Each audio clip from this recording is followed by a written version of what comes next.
بسم الله الرحمن الرحيم. الحمد لله الذي خلق السماوات والأرض وجعل الظلمات والنور، ثم الذين كفروا بربهم يعدلون. هو الذي خلقكم من طين ثم قضى أجلا، وأجل مسمى عنده، ثم أنتم تمترون. وهو الله في السماوات وفي الأرض، يعلم سركم وجهركم ويعلم ما تكسبون.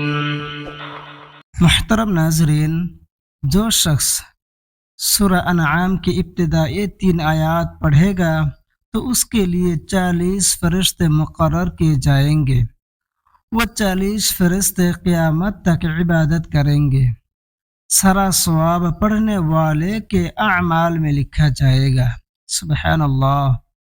और एक फरिश्ता आसमान से लोहे का गुजर लेकर नासिल होता है। जब पढ़ने वाले के दिल में शैतान वसवासे डालता है तो वो फरिश्ता इस गुजर से उसकी खबर लेता है। 70 पर्दे बीच में हाइल हो जाते हैं। क़यामत के दिन अल्लाह रब्बुल आलमीन फरमाएंगे, तू मेरे ज़ेरे साए चल, जन्नत के फल खा, हौज़े कौसर का पानी पी, सलसबील के नहर में नहा। तू मेरा बंदा, मैं तेरा रब हूँ। सुबहान अल्लाह। मुहतरम नाजरीन, दूसरों को फ़ायदा पहुँचाने के लिए एक शेयर ज़रूर करें। जज़ाकल्लाह। बिस्मिल्लाहिर्रहमानिर्रहीम। الحمد لله الذي خلق السماوات والأرض وجعل الظلمات والنور، ثم الذين كفروا بربهم يعدلون.